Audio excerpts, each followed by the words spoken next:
Hello everyone, I welcome you all for the today's session of Daily Current Affairs. How are you all? I hope you guys are doing well. So, without any further ado, let's begin with our session. पहले हम कुछ appointments को देख लेंगे, then banking और finance से related news होगा, then आपकी बाकी बची हुई न्यूज़ को हम कवर करेंगे, ठीक है। तो पहला अपॉइंटमेंट आया है, अपॉइंटमेंट नहीं कहेंगे हम लोग, एक रिस्पॉन्सिबिलिटी दी गई है। तो रश्मिका मंदाना जो हैं उनको चुना गया है, ये एक एक्टर हैं, ठीक है। तो इनको चुना गया है as ambassador of national brand ambassador of Indian cyber crime coordination centre. तो Indian cyber crime coordination centre की ये brand ambassador, national brand ambassador बन गई हैं, ठीक है। और ये किसका इनिशिएटिव है? Initiative of ministry of home affairs का, ठीक है। तो साइबर क्राइम से रिलेटेड जो भी इंफॉर्मेशन है वो जो है उसको प्रमोट करने के लिए इनको नेशन का ब्रांड एम्बेसडर के तौर पे चुना गया है, ठीक है।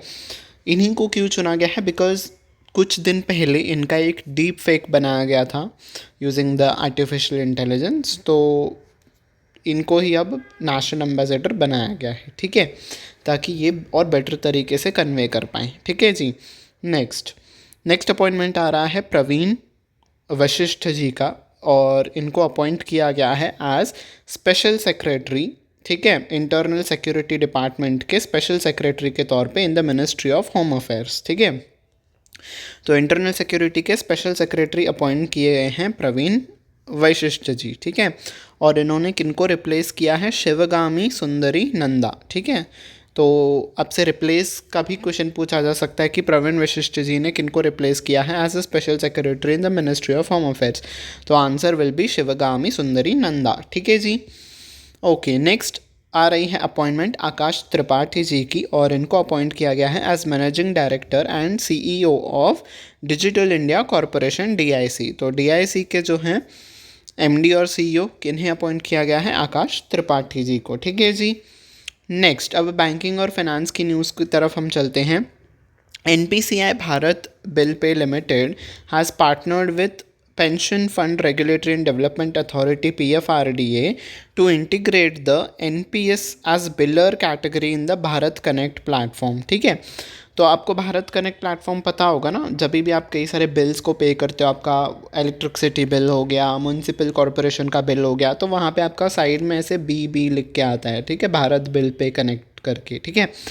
तो उसी में जो है NPCI ने पार्टनरशिप किया है PFRDA के साथ, ताकि जो NPS अकाउंट में जो कॉन्ट्रीब्यूशंस होते हैं, ठीक है, जो आपका ये पेंशन अकाउंट बेसिकली मेंटेन किया जाता है, उसमें भी आप ऑनलाइन तरीके से जो है कॉन्ट्रीब्यूशंस अब डिपॉजिट कर पाओ, ठीक है। Under this partnership individual investors will be able to contribute to the existing NPS accounts. तो NPS is national payment system. आपके पास PFRDA के पास जो अकाउंट्स होते हैं उसमें जो भी कंट्रीब्यूशन होता है वो पहले आपको बैंक और बाकी प्रोसेस के साथ फॉलो करना पड़ता था। अब जब आपका भारत बिल पेमेंट के साथ टाई अप हो चुका है, तो आप आई गेस कई सारे एप्लीकेशंस से भी अब डिपॉजिट कर पाओगे आप, ठीक है। With the help of applications आप डिपॉजिट कर पाओगे, ठीक है। सिंपल सी ये न्यूज़ थी, ओके। नेक्स्ट आ रही है बैंकिंग और फाइनेंस से ही न्यूज़ है। तो मास्टर कार्ड ने इनाग्रेट किया है state of the art tech hub इन पुणे, ठीक है। पुणे महाराष्ट्र में इन्होंने अपना एक टेक हब ओपन किया है, aimed at supporting growth and innovation with in the company. तो ग्रोथ और इनोवेशन मास्टर कार्ड का एक्सेलरेट करने के लिए जो है इन्होंने ये हब ओपन किया है। ऐसे हब्स ओवरऑल इन्होंने पूरे वर्ल्ड में 7 हब्स बनाए हैं, उसमें से एक पुणे में भी है, ठीक है। मास्टर कार्ड आपको पता होगा ना, इनका जो डेबिट और क्रेडिट कार्ड्स आते हैं, राइट, आपने देखा होगा ऐसे कार्ड के कोने पे आपका किया होता है कि मास्टर कार्ड का है या फिर रुपे का है, ठीक है। तो मास्टर कार्ड ने ये अपना हब ओपन किया है। अब कुछ स्टैटिक फैक्ट देख लेते हैं मास्टर कार्ड का। इसका एस्टैब्लिशमेंट 1966 में हुआ था। हेडक्वार्टर्स कहाँ पे है? न्यूयॉर्क US में है। और मास्टर कार्ड के CEO माइकल मीबैक हैं, ठीक है। ओके, और एक इम्पॉर्टेंट डे की तरफ आज हम चलते हैं। 18 अक्टूबर के दिन ही आपका वर्ल्ड मेनोपॉज डे मनाया जाता है, ठीक है। मेनोपॉज इज़ बेसिकली जब वुमेंस का जो मेंस्ट्रुअल साइकिल का जो वो फेज़ होता है वो ख़त्म होता है, यानी कि वुमेन अब जो है वो आगे उनका जो मेंस्ट्रुएशन साइकिल है वो नहीं आता है फिर से, ठीक है। तो that is called as menopause. तो वर्ल्ड मेनोपॉज डे सेलिब्रेट किया जा रहा है 18th ऑफ अक्टूबर के दिन to raise the awareness and support options available for improving health and wellbeing during menopause. तो मेनोपॉज के दौरान वुमेंस को बहुत सारे प्रॉब्लम्स का फेस करना पड़ता है। उनको एंग्जाइटी होती है, डिप्रेशन होता है, हेयर थिनिंग होती है, बोन लॉस होता है, ठीक है, कई सारे प्रॉब्लम्स होते हैं। तो उसके बारे में अवेयरनेस क्रिएट करने के लिए और वुमेन का वेलबींग बनाए रखने के लिए ड्यूरिंग दिस मेनोपॉज वाले पीरियड में जो है क्या क्या ऑप्शंस अवेलेबल हैं वुमेन के पास, उस बारे में अवेयरनेस क्रिएट करने के लिए ये डे मनाया जाता है, ठीक है। और इस बार की थीम क्या है? मेनोपॉज हार्मोन थेरेपी, ये इस बार की थीम है इनकी, ठीक है जी। ओके, इम्पॉर्टेंट डेज हो गए, अपॉइंटमेंट्स हो गए, अब कुछ न्यूज़ को हम कवर कर लेते हैं। नायाब सिंह सैनी जी ने फिर से ओथ ले ली है हरियाणा के चीफ मिनिस्टर के तौर पे, ठीक है, फिर से, बिकॉज जो पिछले टर्म की गवर्नमेंट थी उसमें भी यही चीफ मिनिस्टर थे, और अब जब हरियाणा में इलेक्शंस हुए और बीजेपी ने जो है विक्ट्री हासिल की हरियाणा इलेक्शंस में, तो नायाब सिंह सैनी जी ही अब फिर से ओथ ले लेंगे, ठीक है, ओथ ले ली है इनफैक्ट इन्होंने। Okay, next, Kaziranga National Park emerges as India's second butterfly diversity hub next to Namdapha national park in Arunachal Pradesh. तो काजीरंगा नेशनल पार्क ऐसा सेकेंड पार्क बन गया है इंडिया में जहाँ पे सबसे ज़्यादा बटरफ्लाई की स्पीशीज़ पाई गई हैं आफ्टर नामदाफा नेशनल पार्क, जो कि अरुणाचल प्रदेश में स्थित है। तो सबसे ज़्यादा कहाँ पे है? नामदाफा नेशनल पार्क अरुणाचल प्रदेश में। दूसरे पोजीशन पे काजीरंगा नेशनल पार्क है, ठीक है जी। ओके, नेक्स्ट, तमिलनाडु के जो सीएम है यानी कि चीफ मिनिस्टर के स्टालिन जी, उनको ऑनर किया गया है with Asia HRD life time achievement award, ठीक है। इस अवार्ड से के स्टालिन जी को जो है ऑनर किया गया है। ये अवार्ड क्यों दिया गया है? बिकॉज अगर कोई व्यक्ति ह्यूमंस के डेवलपमेंट के लिए जो काम करता है, और बेसिकली इन्होंने यूथ के लिए ऐसा कहा जा रहा है कि काम किया है, तो उस चीज़ को ऑनर करने के लिए इनको ये अवार्ड दिया गया है, ठीक है।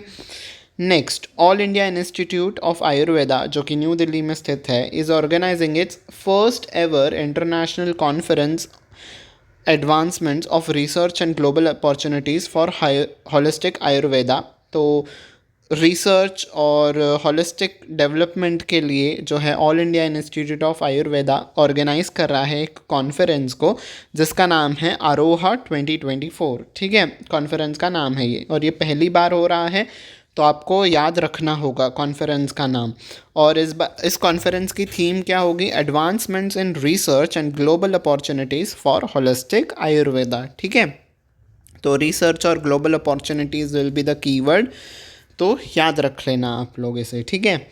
नेक्स्ट, CGI यानी कि chief justice of India DY Chandrachud names justice Sanjiv Khanna as successor. तो अब कुछ ही दिनों में जो हमारे अब प्रेजेंट चीफ जस्टिस हैं सुप्रीम कोर्ट के, जिनका नाम है DY चंद्रचूड़ जी, इनका जो है कार्यकाल अब समाप्त हो जाएगा, और अब इन्होंने जो है सक्सेसर का नाम बता दिया है, मतलब इनको जो रिप्लेस करेंगे, इनके बाद जो आएंगे वो होंगे चीफ जस्टिस मतलब अभी नहीं है वो चीफ जस्टिस, बस जस्टिस संजीव खन्ना, ठीक है। ये भी सुप्रीम कोर्ट में जज ही हैं, संजीव खन्ना जी भी, ठीक है।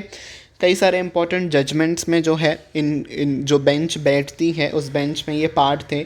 वन सच एग्जाम्पल इज जो आर्टिकल 370 जो रिवोक किया गया था जम्मू एंड कश्मीर से, उस केस की भी जो हियरिंग हो रही थी उस बेंच में भी जो थे संजीव खन्ना एक उस बेंच के मेंबर थे, ठीक है।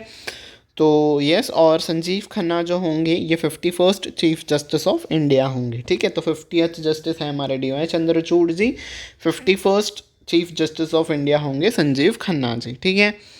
Next, India's first airport based self powered indoor air quality monitoring facility Pavan Chitra launch at Thiruvananthapuram international airport. तो एयर क्वालिटी को मॉनिटर करने वाला कि ये कैसा है और कैसी एयर क्वालिटी है, उसको मॉनिटर करने वाला एक इक्विपमेंट जो है वो इंस्टॉल किया गया है, जिसका नाम है पवन चित्र, और ये पहला जो है सेल्फ पावर्ड है, ठीक है। ऐसा पहला इक्विपमेंट है एयर क्वालिटी को चेक करने वाला जो कि सेल्फ पावर्ड है, मतलब खुद ही जो है वो खुद को चार्ज कर लेगा with the help of solar power, ठीक है। तो एयरपोर्ट के प्रेमाइसिस में एयर क्वालिटी कैसी है उसको जो है मेजर करेगा ये इक्विपमेंट, जिसका नाम है पवन चित्र। और ये कहाँ पे इंस्टॉल किया गया है? तिरुवनंतपुरम इंटरनेशनल एयरपोर्ट पे। ठीक है जी। Next, government launches Kanda express from Nashik to Delhi to meet onion demands ahead of Diwali. तो जैसे कि फेस्टिवल सीज़न आ रहा है आप, और अगर आपको पता ही होगा कि ऑनियन के प्राइसेस जो हैं वो बहुत ज़्यादा बढ़ गए हैं, ऑनियन और टोमेटो के प्राइसेस। तो उस चीज़ को कंट्रोल करने के लिए अब फेस्टिवल सीज़न आएगा, लोग और ज़्यादा खरीदेंगे।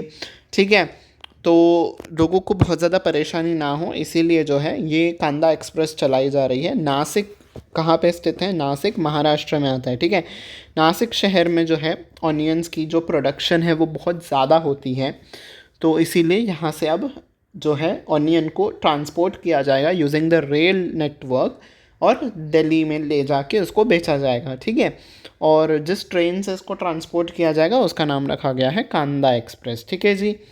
Okay, next, Kaksar bridge renamed as captain Amit Bhardwaj Setu in honour of Kargil war hero captain Amit Bhardwaj.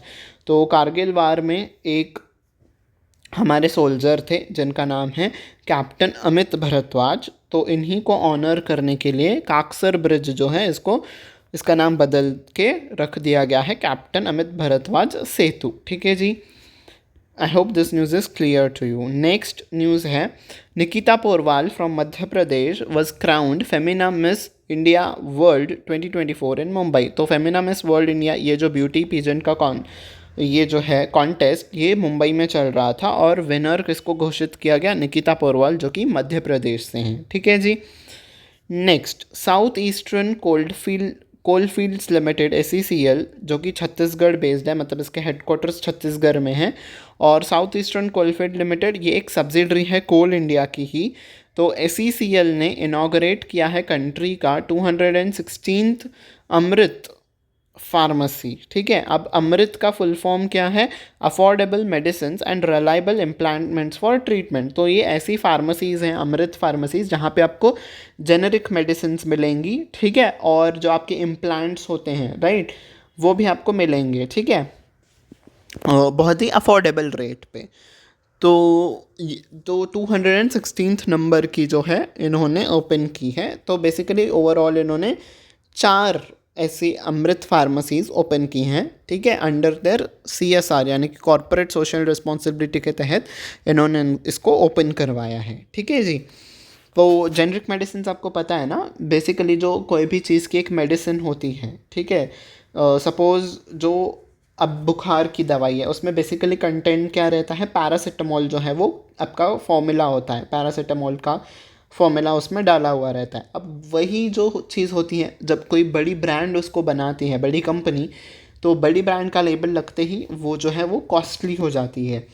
तो जेनरिक मेडिसिन क्या होती हैं? अब फॉर्मूला तो सेम ही है, पैरासीटामोल चाहे कोई भी ब्रांड के नाम के तहत बेचो वो वैसे ही काम करेगा। तो जेनरिक मेडिसिन जो है ऐसे कोई भी ब्रांडेड अपने कंपनी के नेम से नहीं बेची जाती हैं। ठीक है, जैसे कि प्रधानमंत्री जन औषधि केंद्राज में जेनरिक मेडिसिन बेची जाती हैं, वैसे ही अमृत फार्मेसीज़ में भी ऐसी जेनरिक मेडिसिन बेची जाती हैं। ठीक है, तो जेनरिक मेडिसिन और जो भी इम्प्लांट्स होते हैं, सपोज़ किसी का हाथ टूट गया तो जो रॉड डालना होता है हाथ में, हाँ, उसको सपोर्ट करने के लिए, तो उस रॉड को हम इम्प्लांट कहेंगे। ठीक है, जो आपके बॉडी में रिप्लेस करता है किसी भी बोन को, that is called as implant. ठीक है, तो बस ऐसी ही फार्मेसी इन्होंने ओपन करवाई हैं। ठीक है जी।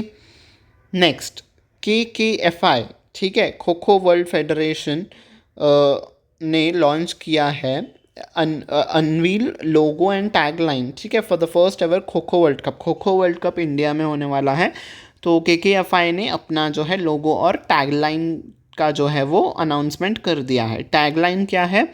द वर्ल्ड गोज खो। ठीक है, तो ये आपकी टैगलाइन है, आप याद रखना। ठीक है जी।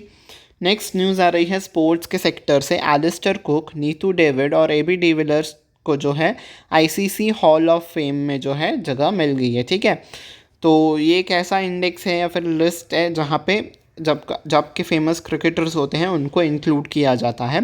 एलिस्टर कुक किस कंट्री को रिप्रेजेंट करते थे? इंग्लैंड को, ठीक है। नीतू नीतू डेविड इंडिया को रिप्रेजेंट करती थी, ठीक है, बिकॉज ये अब रिटायर हो चुके हैं सारे प्लेयर्स, ठीक है। और AB de Villiers, this man needs no introduction, South Africa से ये बिलोंग करते हैं, रिप्रेजेंट करते हैं, ठीक है। तो ये इन्फॉर्मेशन थी कि आईसीसी हॉल ऑफ फेम में इन 3 प्लेयर्स को जो है जगह मिल गई है। अब नीतू डेविड जो कि इंडिया से हैं उनके बारे में थोड़ा पढ़ लेते हैं। ये सेकेंड वुमन बन जाती हैं इंडिया में to make it into the ICC hall of fame. तो इनके पहले इन्होंने जगह बनाई थी आईसीसी हॉल ऑफ फेम में, किस वुमन क्रिकेटर ने, उनका नाम है दियाना एदलूजी, ठीक है। 2023 में इनको इंक्लूड किया गया था आईसीसी हॉल ऑफ फेम में। अब सेकेंड वुमन जो है नीतू डेविड बन गई हैं, ठीक है जी। So that was the last piece of news for the day. I hope you have liked this session. If you have liked it, don't forget to hit on the like button. Also don't forget to share it with your friends. आपके friends चाहे कोई भी exam को attempt कर रहे हो, SSC हो, UPSC हो, for that matter insurance, railways, state PCS exam, ठीक है, कोई भी एग्ज़ाम हो जहाँ पे भी करंट अफेयर्स आएगा, this session will be very much helpful for you. मैंने सारे सेक्टर्स में से न्यूज़ को इंक्लूड करने की कोशिश की, इंपॉर्टेंट डेज हो, अपॉइंटमेंट्स हो, बाकी की जनरल न्यूज़ हो, ठीक है। तो जहाँ पे भी करंट अफेयर्स आएगा आप सबके लिए बहुत ही सेशन यूज़फुल होगा, तो सभी के साथ शेयर भी करिएगा। And last but not the least, subscribe button पे प्रेस करिएगा, बेल आइकन पे भी प्रेस करिएगा, ताकि आने वाले क्लासेस की नोटिफिकेशन आपको टाइम टू टाइम मिलती रहे। On this note I take your leave until we meet next time. Take very good care of yourself. Bye bye everyone.